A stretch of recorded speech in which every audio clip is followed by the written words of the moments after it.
Chapter reading for ICSE Board, Grade 6th English subject. Chapter reading for ICSE edition and the textbook that we are referring to is New Mulberry, English course book number 6. And the chapter to be done today is The Cherry Tree. One day, when Rakesh was 6, he walked home from the Masuri Bazaar eating cherries. They were a little sweet, a little sour, small, bright red cherries, which had come all the way from the Kashmir Valley. Here in the Himalayan foothills, where Rakesh lived, there were not many fruit trees. The soil was stony and the dry cold winds stunted the growth of most plants. But on the more sheltered slopes, there were forests of oak and deodar. Rakesh lived with his grandfather on the outskirts of Masuri, just where the forest began. Grandfather was a retired forest ranger. He had a little cottage outside the town. Rakesh was on his way home from school when he bought the cherries. He paid 50 paise for the bunch. It took him about half an hour to walk home, and by the time he reached the cottage, there were only 3 cherries left. "Have a cherry, grandfather," he said, as soon as he saw his grandfather in the garden.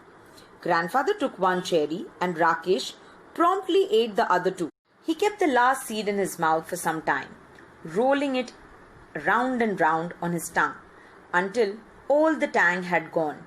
Then he placed the seed on the palm of his hand and studied it. "Are cherry seeds lucky?"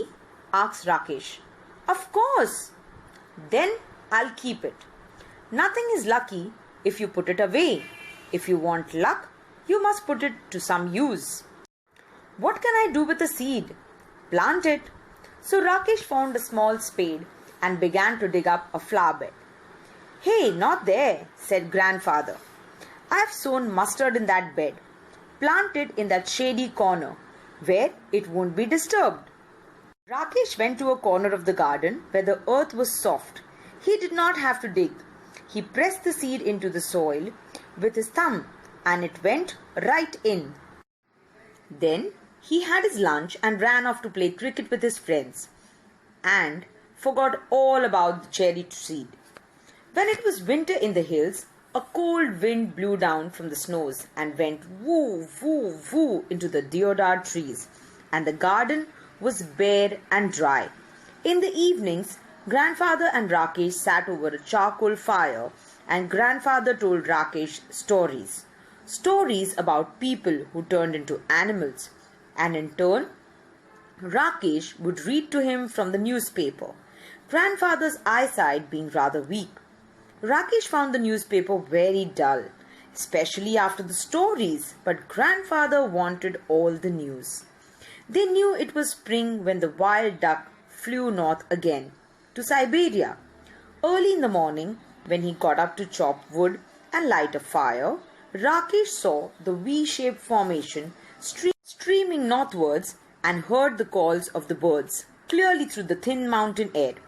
One morning in the garden, he bent to pick up what he thought was a small twig and found, to his surprise, that it was well rooted. He stared at it for a moment, then ran to fetch grandfather. But the cherry tree had no intention of dying. By the time summer came around again, it had sent out several new shoots with tender green leaves. Rakesh had grown taller too. He was 8 now, a sturdy boy with curly black hair and deep black eyes. Blackberry eyes, grandfather called them. That monsoon, Rakesh went home to his village to help his father and mother with the planting and ploughing and sowing. He was thinner but stronger when he came back to grandfather's house at the end of the rains to find that the cherry tree had grown another foot. It was now up to his chest. Even when there was rain, Rakesh would sometimes water the tree. He wanted it to know that he was there. One day, he found a bright green praying mantis perched on a branch, peering at him with bulging eyes. Rakesh let it remain there. It was the cherry tree's first visitor. The next visitor was a hairy caterpillar who started making a meal of the leaves. Rakesh removed it quickly and dropped it on a heap of dry leaves. "Come back when you're a butterfly," he said. Winter came early. The cherry tree went low with the weight of snow. Field mice sought shelter in the roof of the cottage. The road from the valley was blocked, and for several days there was no newspaper, and this made Grandfather quite grumpy. His stories began to have unhappy endings. In February, it was Rakesh's birthday. He was 9 and the tree was 2, but almost as tall as Rakesh. One morning, when the sun came out, Grandfather came into the garden. "Let some warmth get into my bones," he said. He stopped in front of the cherry tree, stared at it for a few moments, and then called out, "Rakesh, come and look. Come quickly before it falls." Rakesh and Grandfather gazed at the tree as though it had performed a miracle. There was a pale pink blossom at the end of a branch. The following year, there were more blossoms, and suddenly the tree was taller than Rakesh, even though it was less than half his age. And then it was taller than Grandfather, who was older than some of the oak trees. But Rakesh had grown too. He could run and jump and climb trees as well as most boys. And he read a lot of books, although he still liked listening to Grandfather's tales.